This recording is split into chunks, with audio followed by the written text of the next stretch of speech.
Hey Moneymakers, welcome to Money with Mani. I'm Monica, and today we're going to be talking about how I accumulated $46,500 worth of credit.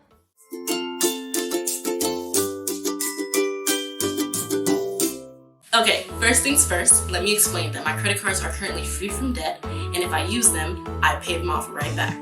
I accumulated my credit lines over a period of 6 years, and it's between 8 different cards. My first 2 cards were Capital One cards. I got them within the span of a year, and they both started off at about $500 to $1,000 each. My third card is a card from a credit union that I got because it was the only way I could get the 2% rate that they had going on at the time to get my second card.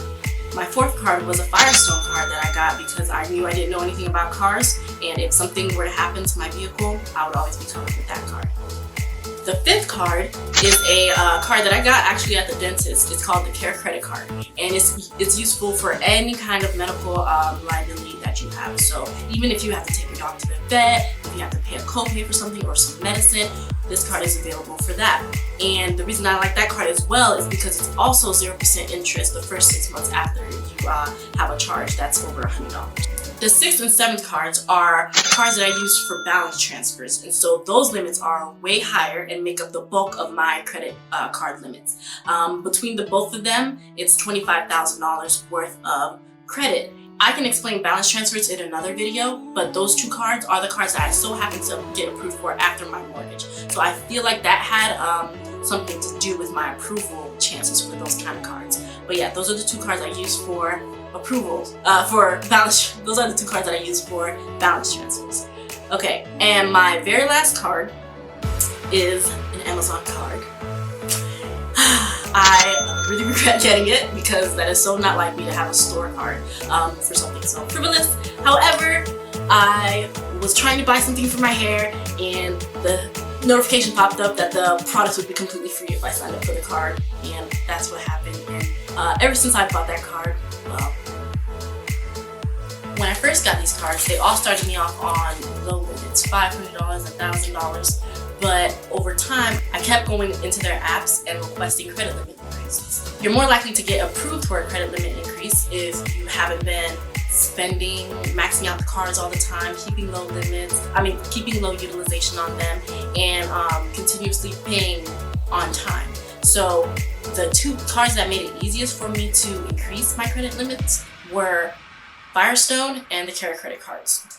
For some strange reason, the credit union credit card is the only one that hasn't moved. It stayed at $500 this whole time, so I don't know what's up with that one. And the other ones are kind of too new to tell.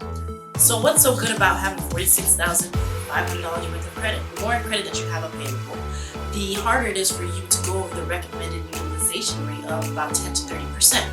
Let's say, for instance, you have only $1,000 worth of credit. If you have an expense that costs $600, you are automatically over 50% of your utilization, and your credit score is going to take a dive.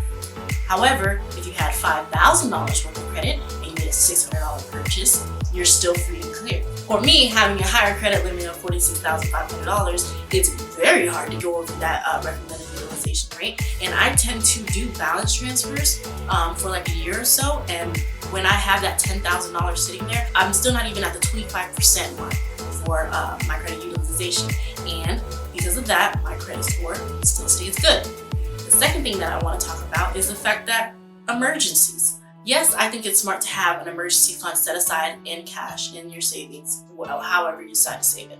However, what if multiple emergencies happen at the same time? So say, for instance, God forbid something happens to your dog, but at the same time, your sister really needs money to cover her rent this month. What are you going to do? Most Americans don't have more than $2,000 saved in their emergency funds. So if you have multiple emergencies at the same time, what are you going to do? If you have a credit card that can help cover you for that time, and you have a good credit card that gives you 0% interest for a couple of months to allow you to make those payments interest-free, then you can use that card to take care of your dog, and you can use your cash to help your friend out. So for me, having that extra cushion in case something goes wrong, I feel very safe and I feel more at peace with my finances, knowing that, if something happens, I'm going to be covered.